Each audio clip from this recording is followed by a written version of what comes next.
بسم اللہ الرحمن الرحیم۔ الحمدللہ، آج ہماری تلاوت کا آغاز تیسرے پارے کے دوسرے نصف سے آدھے سے، جس کے آغاز میں یہودیوں کے لیے مذمت ہے کہ وہ اللہ کے نیک بندوں کو قتل کیا کرتے تھے، اور جو انصاف کی دعوت دینے والے اللہ والے تھے یہ ان کے دل سے دشمن تھے، ان کے لیے اللہ کا عذاب ہے۔ اور یہ غلط فہمی کا شکار ہے کہ ہم نے جہنم میں کوئی نہیں جانا۔ پھر تذکرہ فرمایا کہ اللہ کی بڑائی، اللہ کی عظمت، اللہ کی شان ہے، جسے چاہے ذلت سے عزت کے نقشوں میں ذلت سے عزت کے نقشے عطا فرمائے، اور جسے چاہے عزت کے نقشوں میں رسوا کر دے۔ وہ ذات بڑی قدرت والی ہے، زندوں سے مردہ پیدا کرتی ہے اور مردہ سے زندہ پیدا کر دیتی ہے، رات کو دن سے، دن کو رات سے۔ یہ سب اسی کے قدرت کے نشانیاں ہیں۔ ایمان والوں کو تلقین فرمائی کفار سے دلی دوستی نہ لگانا، ایمان والوں کو چھوڑ کر کفار سے دلی دوستی نہ لگانا۔ اگر اللہ سے سچی محبت ہے تو راستہ رسول اللہ صلی اللہ علیہ وسلم کی اتباع اور پیروی ہے۔ یہی وہ راستہ ہے، تم اللہ کے محبوب بن سکتے ہو اور اللہ تمہاری خطاؤں کو معاف فرما دیں گے۔ پھر حضرت عمران کا تذکرہ ہے۔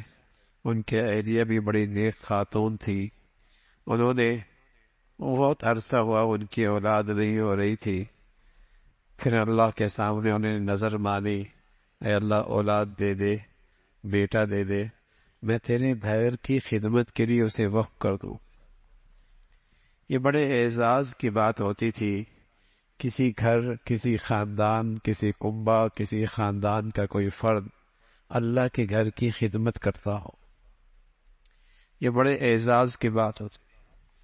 اللہ کے نبی سے پہلے بھی مشرکین مکہ کے ہاں بھی، حالانکہ ان کے ہاں ایمان نہیں تھا لیکن اللہ کو تو مانتے تھے، ان کا یہ بڑے اعزاز کی بات ہوتی تھی بیت اللہ کی خدمت کرنا، بڑے اعزاز کی بات ہوتی تھی۔ اور بس اوقات اس اعزاز کو لینے کے لیے ان کے تلواریں نیاموں سے نکل آیا کرتے تھے۔ ایک مرتبہ تو ایسا ہوا کہ حجر اسود کو جب لٹایا گیا اور پھر رکھنے کی نوبت آئی تو ہر قبیلہ چاہتا تھا کہ یہ اعزاز ہمارے قبیلوں کو ملے۔ اللہ کے نبی صلی اللہ علیہ وسلم کو اب تک نبوت نہیں ملی تھی، سب نے یہ طے کیا کہ یہ آدمی ہمارے میں بڑا سچا ہے اور بڑا منصف مزاج ہے، تو اگر یہ فیصلہ کر لے تو ہمیں قبول ہو جائے۔ بیت اللہ کے اطراف میں آنے والوں کی بڑی خدمت ہوا کرتی تھی، کوئی سبیلیں لگایا کرتا تھا دودھ کی، کوئی ستو کی، کوئی میٹھے پانی کی، تو اللہ کے گھر کی خدمت بڑے اعزاز کی بات ہوتی۔ یہ تو اب دور بدل گیا نا، اب لوگوں کے ہاں اسٹیٹس یہ کہ بڑے کلب کا ممبر کون ہے۔ پہلے مسلمانوں میں اعزاز یہ ہوتا تھا کہ اللہ کے گھر کی خدمت میں کون آگے، اور اللہ کے گھر میں کون آگے۔ اس کائنات کے سب سے بڑے آدمی محمد رسول اللہ ہیں، اللہ کے گھر میں سب سے آگے۔ اللہ کے گھر بنانے میں بس اوقات آپ پتھر اٹھا رہے ہیں، پتھر اٹھا رہے ہیں، حالانکہ آپ کے جانثار موجود ہیں، آپ اشارہ کرتے تو گردنیں پیش کرنے کے لیے تو تیار تھے، لیکن آپ کیوں پتھر اٹھا رہے ہیں؟ اعزاز، نصیب کی بات۔ تو اس خاتون نے نظر مانی کہ اے اللہ بیٹا دے دے، تیرے گھر کی خدمت کرے گا۔ اس وقت اللہ کا گھر جو سب سے پہلا قبلہ تھا مسلمانوں کا، بیت المقدس، اے اللہ تیرے گھر کی خدمت کرے گا۔ اللہ کی شان، بیٹا نہیں ہوا بیٹی ہوں، تو ماں تھوڑی سی رنجیدہ سی ہوئی، غم زدہ ہوئی کہ میری نظر کیسے پوری ہوگی اور مجھے یہ اعزاز کیسے ملے گا۔ بیٹیاں تو گھر کی خدمت کے لیے قبول نہیں ہوتی، وقف نہیں ہوتی، بیٹا نہیں ہوا۔ تو اللہ تعالیٰ نے حوصلہ دیا، ہمت بڑھائی، بیٹی ایسی ہے کہ جس پر ہزاروں بیٹے قربان، مائی مریم۔ اور مریم کیا تھی؟ بچپن ہی کی ولیہ تھی، بچپن ہی کی ولیہ تھی۔ آپ کے پاس بغیر موسم کے پھل آیا کرتے تھے، پیدائشی ولیہ تھی، بغیر موسم کے پھل آیا کرتے تھے۔ ایک دن حضرت زکریا علیہ السلام نے دیکھا کہ اس کے پاس تو پھل آتے ہیں اور بغیر موسم کے، پوچھ لیا بیٹی یہ کہاں سے آتے ہیں؟ کہ اللہ دیتا ہے، اللہ دیتا ہے۔ تو فوراً حضرت زکریہ علیہ السلام کا خیال اللہ کی قدرت کی طرف تازہ ہو گیا۔ آپ کی اولاد نہیں تھی، بوڑھے ہو چکے تھے، سر کی چاندی چمک رہی تھی، سر کے بال سفید ہو چکے تھے، بیوی بانج بھی تھی اور بوڑھی بھی تھی۔ یہ موسم اولاد کا تھا نہیں دونوں کے لیے، نہ باپ شوہر کے لیے نہ بیوی کے لیے۔ اللہ میاں سے دعا کر دی، اے اللہ تو مریم کو بغیر موسم کے پھل دے سکتا ہے تو مجھے بغیر موسم کے اولاد دے دے۔ کچھ ایسی انکساری اور کیسی عاجزی، کچھ ایسی فریاد تھی، اللہ نے فریاد قبول کر لی۔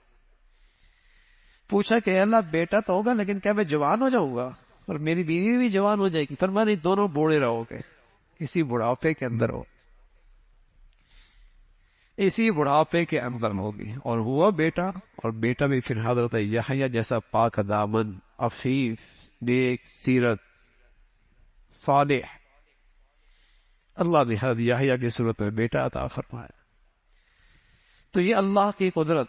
آگے واقعہ اس سے بھی زیادہ غیر معمولی اللہ کی قدرت۔ یہاں تو اماں بھی ہیں، ابا بھی ہیں، اگرچہ بوڑھے ہیں لیکن ہیں تو صحیح نہ۔ آگے پیدائش حضرت عیسیٰ علیہ السلام، اس کا تذکرہ ہے، جن کے تو والد ہی کوئی نہیں۔ اللہ رب العزت نے مریم سے پیدا فرمایا، والدہ ہے، والد کوئی نہیں ہے، حضرت عیسیٰ علیہ السلام ہیں۔ اور سبحان اللہ، پھر اللہ نے ان کو ایسا نبی بنایا، ایسا رسول بنایا، معجزے دیے، معجزے بھی غیر معمولی۔ ایک تو یہ معجزہ تھا کہ بچپن ہی میں حضرت عیسیٰ علیہ السلام نے بولنا شروع کر دیا۔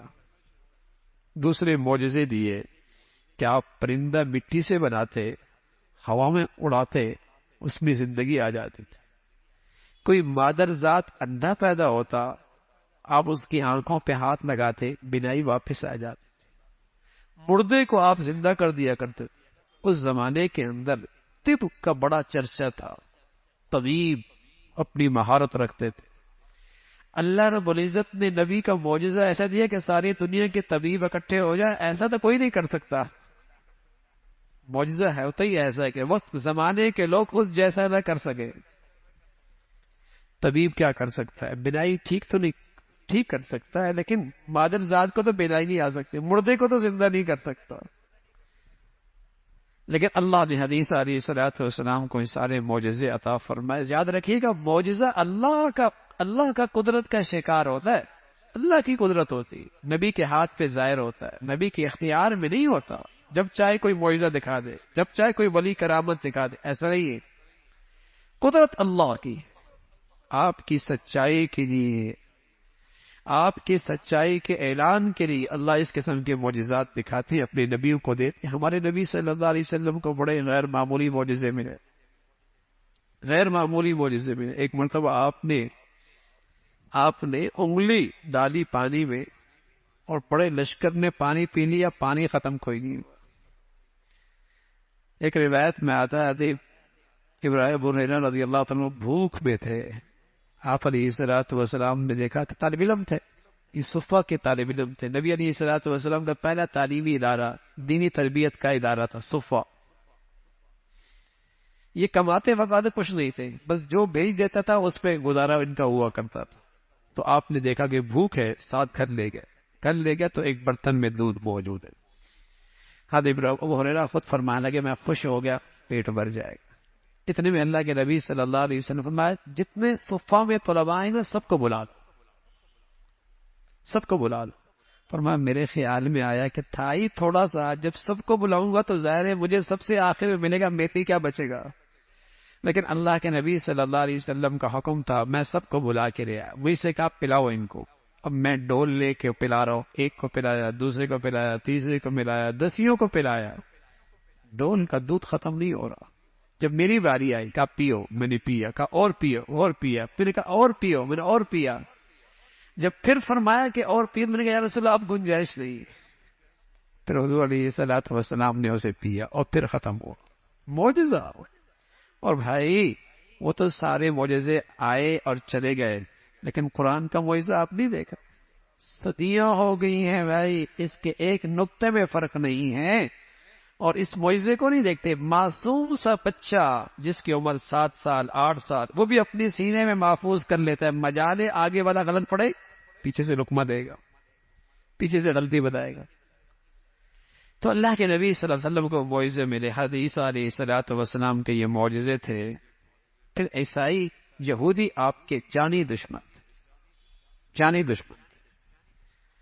آپ کو شہید کرنے کی انہوں نے سازش کی, لیکن اللہ ہے, انہوں نے تدبیر کی, اللہ نے بھی تدبیر کی, اللہ کی تدبیر غالب آ گئی. یہودیوں کا عقیدہ ہے کہ ہم نے قتل کر دیا اور پھر قبر پھٹی اور پھر آپ آسمانوں پہ چلے گئے. عیسائیوں کا عقیدہ ہے آپ کو سولی دے دی گئی. مرزائی, قادیانی, جھوٹے نبی کے پیروکار, کافر, مرتد, ان کا عقیدہ یہ ہے کہ عیسیٰ علیہ الصلوۃ والسلام زخمی ہو گئے, پھر کشمیر چلے گئے, وہاں ان کا علاج ہوا, پھر وہیں ان کی زندگی ختم ہو گئی, وہیں مر گئے. مسلمانوں کا عقیدہ جو قرآن نے بتایا, عیسیٰ علیہ الصلوۃ والسلام کو اللہ نے زندہ آسمانوں پہ اٹھا دی اور قرب قیامت میں پھر دنیا میں تشریف لائیں گے اور پیارے نبی کی شریعت پہ عمل کریں گے. قرآن یہی بتاتا کہ یہودیوں نے سازش کی شہید کرنے کی, اللہ کی تدبیر غالب آ گئی, اللہ نے آسمانوں پہ اٹھایا, اللہ تعالیٰ نے آسمانوں پہ اٹھایا, اس کا تذکرہ فرمایا. پھر وہ نجران کے جو عیسائی آئے تھے آپ سے بحث کر رہے تھے, دلائل سے تو وہ مان نہیں رہے تھے عیسیٰ علیہ الصلوۃ والسلام کے بارے میں جو سچائی تھی. تو اللہ کے حکم سے رسول اللہ صلی اللہ علیہ وسلم نے ان سے کہا ایسا کرتے مباہلہ کر پائے.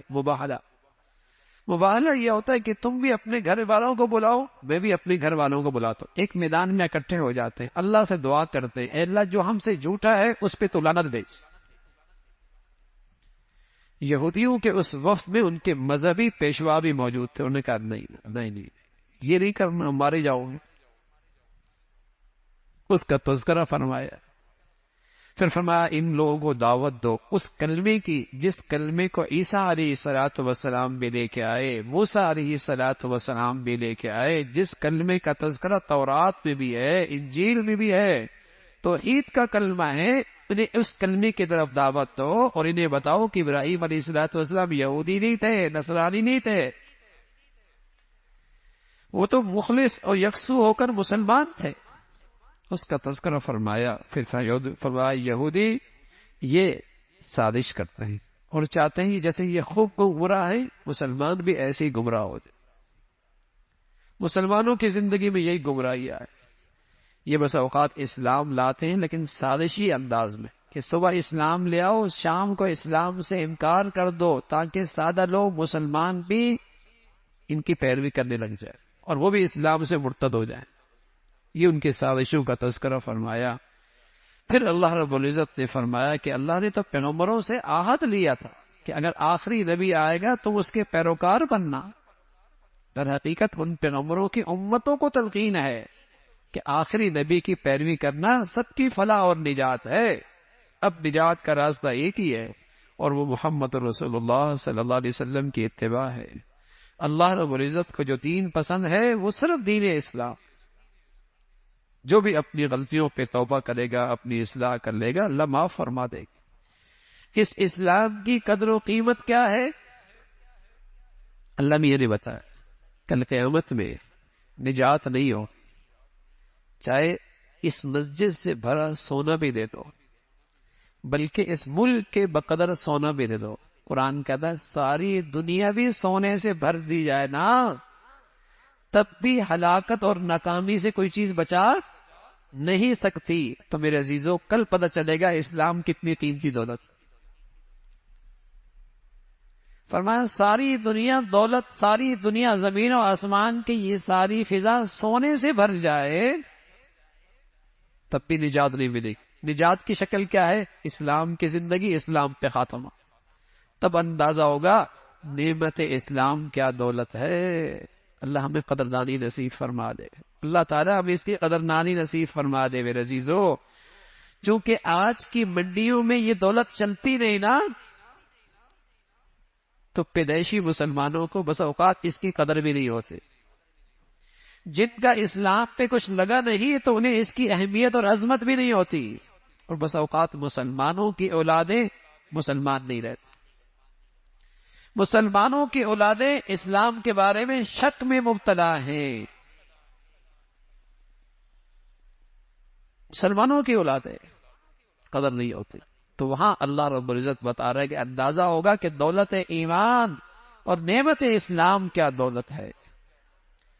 فرمایا نیکی کا اعلیٰ درجہ یہ ہے کہ اللہ کے راستے میں اپنی سب سے پیاری چیز خرچ کرو، سب سے پیاری چیز اللہ کے راستے میں خرچ کرو، یہ نیکی کا سب سے اعلیٰ درجہ ہے۔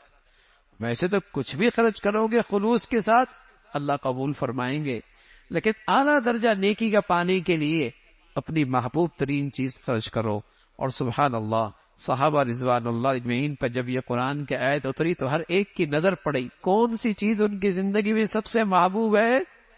ایک صحابی آئے ابو طلحہ، جن کا باغ تھا مدینہ منورہ کے مسجد نبوی کے بالکل سامنے، اور بڑا گھنا باغ تھا کھجوروں کا، کوئی پرندہ اندر چلا جائے تو اس کے لیے واپس نکلنا مشکل تھا، اتنا گھنا میٹھا پانی۔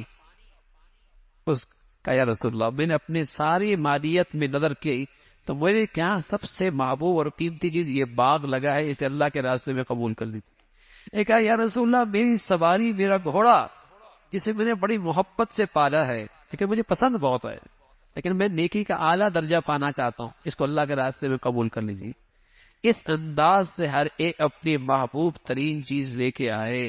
اس کا تذکرہ فرمایا کہ روئے زمین پر سب سے پہلا گھر، روئے زمین پر سب سے پہلا گھر وہ بیت اللہ، جس کا حکم اللہ نے دیا ہے، جس کا نقشہ جبرائیل امین نے بنایا ہے، جس کے معمار حضرت ابراہیم علیہ السلام ہے، جس کی مددگار اسماعیل علیہ السلام ہے۔ روئے زمین کی سب سے مقدس عمارت بیت اللہ کی، روئے زمین کی سب سے مقدس عمارت بیت اللہ کی ہے۔ اور سبحان اللہ، اس کے دائیں بائیں کتنی بڑی شاندار بلڈنگیں ہیں، لیکن کتنی مرتبہ دیکھو گے دل بھر جاتا ہے۔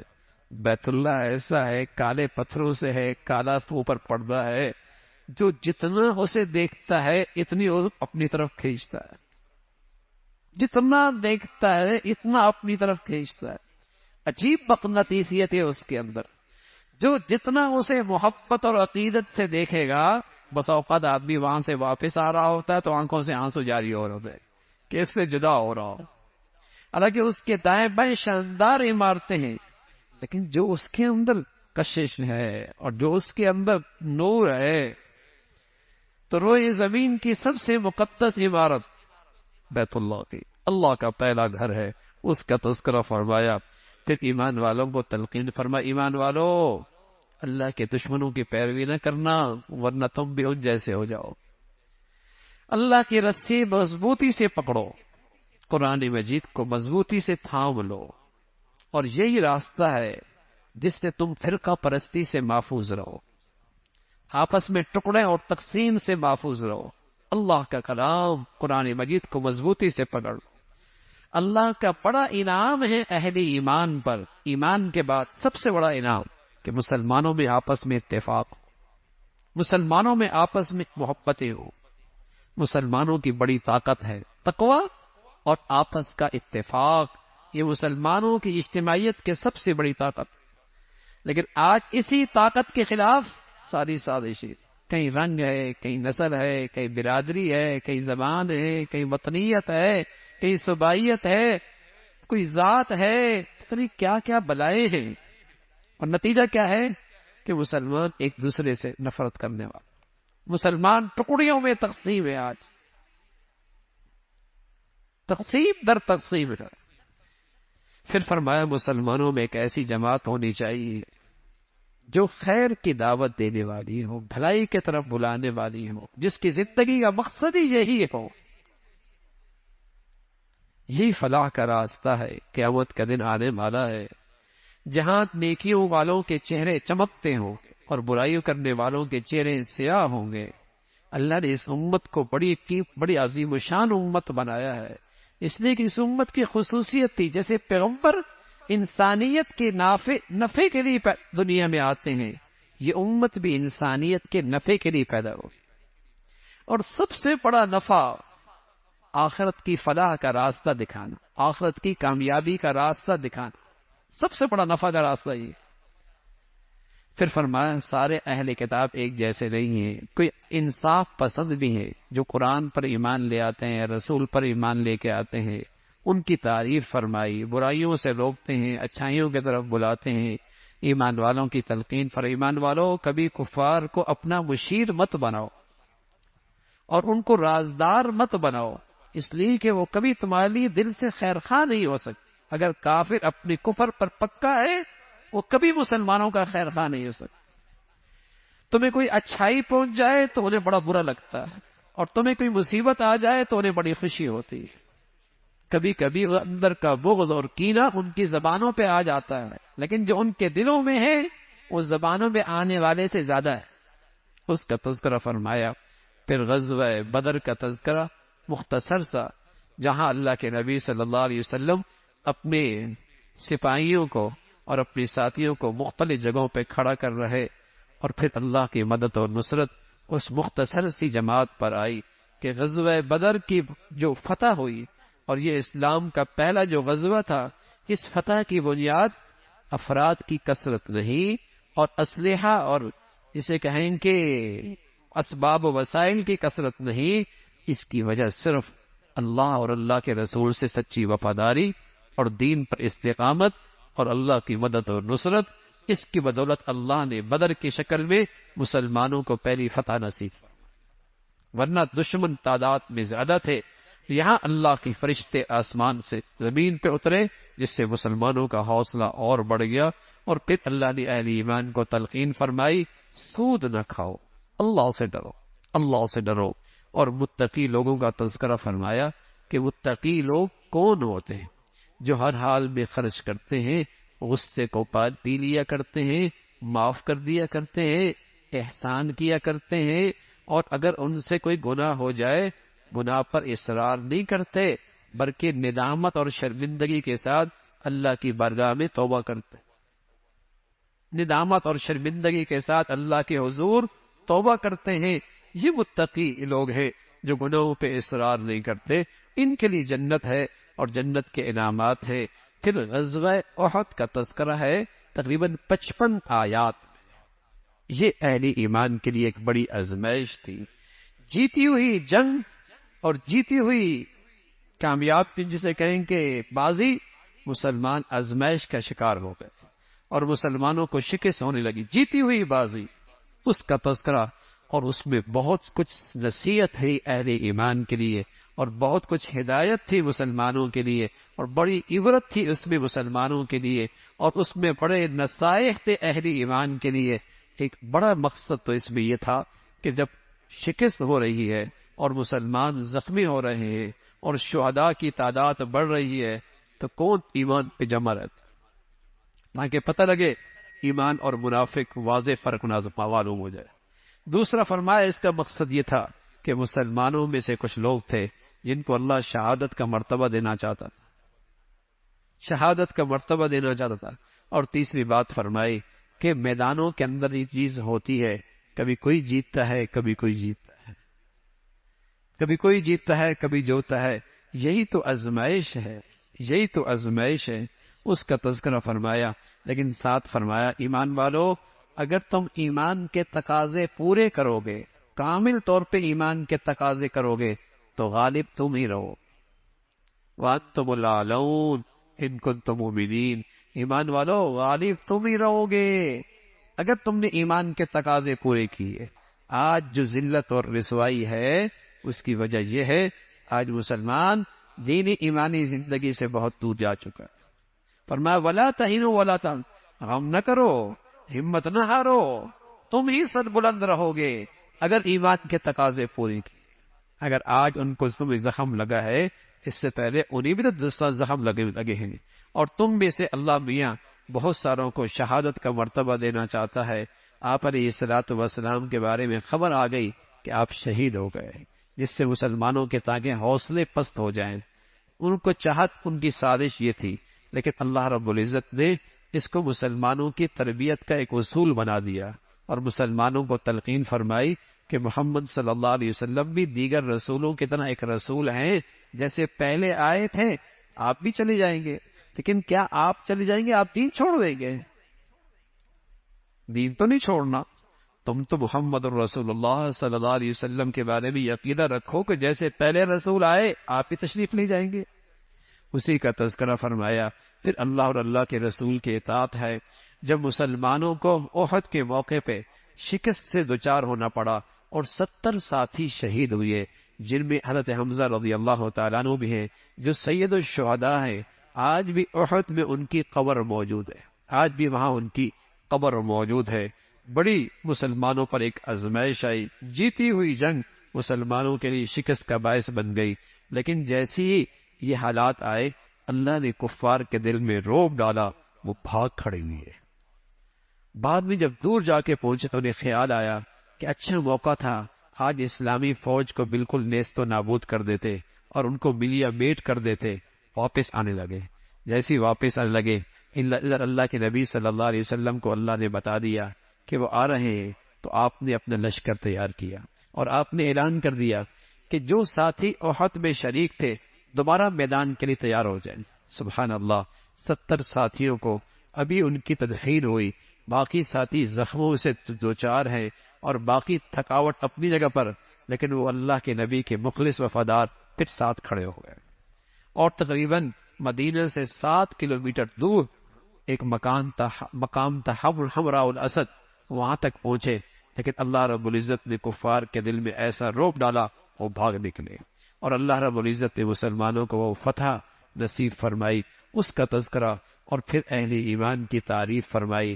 لیکن ایسے موقع پہ جب مسلمانوں کی شہداء کی تعداد زیادہ ہوئی اور مسلمان زخمی بھی زیادہ ہوئے، جیتی ہوئی جنگ آزمائش کے شکار ہو گئے، تو اس موقع پہ منافقین کو سازش کرنے کا موقع مل گیا اور انہوں نے پروپیگنڈا شروع کر دیا۔ ہم نہیں کہتے تھے نہ جانا، ہم نہیں کہتے تھے کہ مارے جاؤ گے، ہم نہیں کہتے تھے کہ اگر نکلے، اگر ہماری طرح تم عقل سے کام لیتے تو آج محفوظ ہوتے اور اتنا نقصان نہ اٹھانا پڑتا۔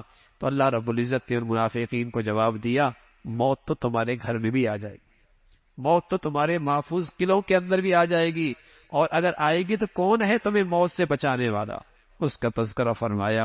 اور پھر اللہ رب العزت نے اہل ایمان کے لیے سفارش فرمائی کہ جن سے یہ غلطی ہو گئی، جہاں آپ نے پہاڑ پہ کھڑا کیا تھا وہ وہاں سے نیچے اتر آئے تھے، جس سے مسلمان شکست سے دوچار ہوئے، ان کی دل جوئی کیجیے، انہیں معاف کر دیجیے، انہیں درگزر کیجیے، اس کا تذکرہ فرمایا۔ پھر اللہ رب العزت نے اہل ایمان سے کہا، ایمان والو تم اپنی نبی کی اتباع کیا کرو اور اپنی نبی کی پیروی کیا کرو، اور ساتھ ان کی مذمت فرمائی جو لوگ مالوں کو اکٹھا کرتے ہیں اور سمجھتے ہیں کہ مال میں بخل کرنا ہمارے لیے بہتر ہے، فرمایا بہتر نہیں ہے، یہ تمہارے حق میں شر ہے، اس کا تذکرہ فرمایا۔ اور پھر ان لوگوں کا تذکرہ، یہودی جب مسلمان کسی دین کے کام کے لیے وسائل اکٹھا کرتے تھے اور مال اکٹھا کیا کرتے تھے تو یہودی پروپیگنڈا کرتے تھے کہ مسلمانوں کا خدا غریب ہو گیا، اس لیے مسلمان مال اکٹھا کر رہے۔ اللہ رب العزت نے فرمایا ہم نے ان کی بات سن لی ہے، ہم نے ان کی بات سن لی ہے اور ہم انہیں عذاب دیں گے، اور اس کا تذکرہ فرمایا۔ اور ساتھ فرمایا کہ اصل کامیابی یہ ہے، حقیقی کامیابی یہ ہے کہ کوئی آدمی موت کے بعد جہنم سے بچ جائے اور جنت میں چلا جائے، اصل کامیابی یہی ہے۔ باقی دنیا ایک آزمائش کی جگہ ہے، ایک دھوکے کی جگہ ہے، کفار کی طرف سے تم پر مختلف قسم کے تکالیف آئیں گی، زبانی، تمہارے جان کے بارے میں، مال کے بارے میں، ذات کے بارے میں، لیکن تم صبر اور تقوی سے کام لینا، یہ تمہارا کچھ نہیں بگاڑ سکتے۔ پھر اللہ رب العزت نے فرمایا حقیقی عقل مند وہی ہے جو اللہ کی قدرت میں غور و فکر کر کے اللہ کا قرب پاتا ہے۔ اور پھر ایمان والے کی وہ مناجات جو وہ اللہ سے دعائیں کرتے ہیں، اس کا تذکرہ فرمایا۔ اور اہل ایمان کے بارے میں فرمایا کہ ایمان والو تم کفار کی ظاہری ترقی سے دھوکہ نہ کھاؤ، حقیقت میں کامیابی وہی ہے جو ایمان اور اعمال صالحہ کے بعد آخرت میں تمہیں نصیب ہوگی۔ اور ایمان والوں کو چند اصول بتائے، ہمیشہ صبر سے کام لینا اور دین پہ جمے رہنا اور اپنی دینی سرحدوں کی حفاظت کرنے میں چکنا اور ہوشیار رہنا اور تقوی اختیار کرنا، بس تم کامیاب ہو جاؤ۔ بس تم کامیاب ہو جاؤ گے۔ اللہ رب العزت عمل کی توفیق نصیب فرمائے۔